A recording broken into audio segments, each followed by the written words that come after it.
And as a young woman, seeing Justice Jackson on the Supreme Court is invigorating, truly.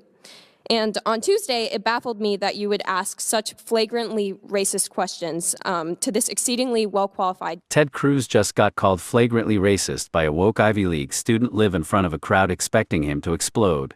But instead, he stayed calm, pulled out receipts from political history, and completely flipped the accusation upside down. This is exactly why the media panics when conservatives don't lose control. Subscribe right now because this exchange went from awkward to absolutely intense in seconds. Jackson. Since you're here tonight, though, in the name of fostering intellectual diversity in academic spaces, it would appear to me that you already recognize the importance of new perspectives. And as a young woman, seeing Justice Jackson on the Supreme Court is invigorating, truly. And on Tuesday, it baffled me that you would ask such flagrantly racist questions to this exceedingly well-qualified candidate. Your colleagues in the GOP promised a respectful and dignified hearing for Justice Jackson, and to me, you did not uphold this. So today I wanted to create a space where you might be able to challenge your own thinking, as prudent scholars often do. So I'm here to ask you, what are two nice comments you can give about recent nominee Justice Jackson's judicial experience, besides from she has an easy smile? Yeah, you racist. What's the comment?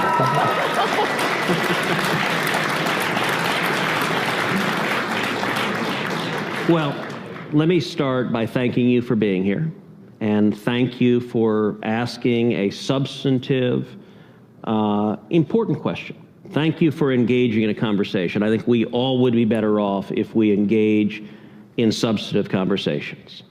There's a lot to praise about Judge Jackson. She is very, very bright. She is very, very accomplished. She is very talented. She has an impressive and inspiring personal story. I will say, sitting listening to her opening remarks, where she described her personal story, she described her parents' journey. You had to be dead not to be inspired by that journey. And listen, I will say more broadly, if you look at the history of our country, if you look at the history of our country on race, it is absolutely inspiring to see an African-American woman serving on the Supreme Court. I will also point out that when it comes to issues of race, I think both the press and the modern left are hypocritical on this question. That they only define someone as black, or they only define someone as Hispanic, if they agree with them ideologically. So, Clarence Thomas has been on the court for decades. Clarence Thomas is a black man. The left hates him. They despise Clarence Thomas. And I'll tell you, by the way, the treatment of Clarence Thomas on the left is markedly different than, say, Antonin Scalia. Antonin Scalia was brilliant. He and Justice Thomas were every bit as conservative. And yet, the vitriol that was heaped on Clarence Thomas, nasty, racist language from the left. There was one magazine cover that showed Clarence Thomas as an Uncle Tom sitting at Scalia's feet. I think was racist and disgusting. And listen, I will say this as an Hispanic man. As an Hispanic man, Jorge Ramos went on television in Spanish and described me as a traitor to my race for daring. Okay, look, that says something about the view of the left, that they're telling you you have one way to view things and one way only. And if you don't, we'll demonize and attack you. So look, and by the way, in terms of having the first African-American woman on the Supreme Court, there was an opportunity for this to happen 20 years ago. There's a judge named Janice Rogers Brown. Janice Rogers Brown was a Supreme Court justice on the California Supreme Court. George W. Bush nominated Janice Rogers Brown to the D.C. Circuit. At the beginning of his presidency, he nominated Judge Brown to the D.C. Circuit. The Democrats filibustered Judge Brown. That filibuster was led by a guy named Joe Biden. It also included people like Chuck Schumer. It included Pat Leahy, included Dianne Feinstein. The reason they filibustered Judge Janice Rogers Brown is because she was a black woman, but she was also conservative, and they did not want her to go to the Supreme Court. And they succeeded in filibustering her. They delayed her nomination for a couple of years until it finally went through. She finally went to the D.C. Circuit. Now, everyone who was harumphing in the media that if you oppose an African-American woman who's a qualified judge, you're a racist, precisely zero of them thought it was racist for Democrats, including Joe Biden, to filibuster Janice Rogers Brown. By the way, there was another nominee that Bush put forward, a guy named Miguel Estrada. Miguel is an incredibly qualified Supreme Court advocate. He was nominated to the D.C. Circuit as well. The Democrats filibustered him.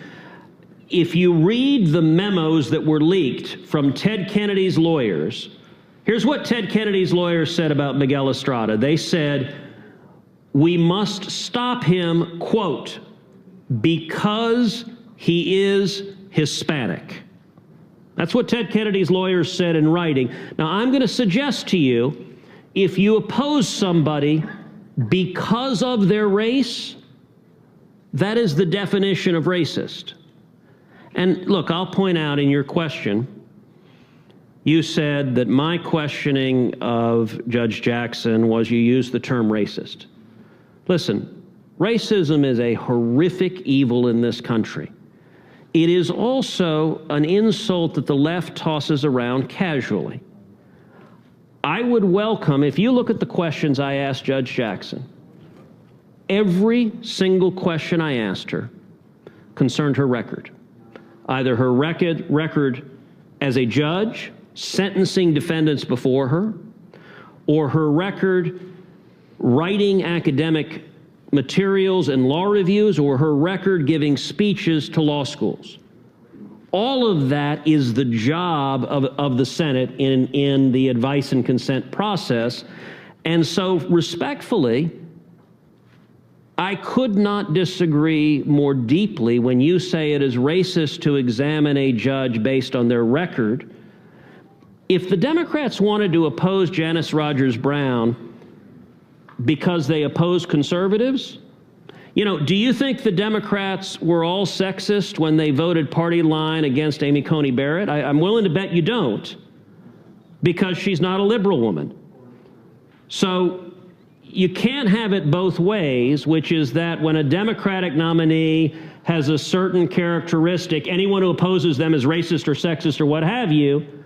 But when a Republican nominee has those characteristics, it's open season and you can go after them full force, and the left is righteous in doing so. The standard should be the same, and I'm going to suggest what the standard should be, is we should examine people based on their actual record and whether and to what extent that... A student walks up to Senator Ted Cruz and basically says your questions for Justice Ketanji Brown Jackson were racist, not unfair, not too aggressive, racist, and you could feel the room waiting for the explosion.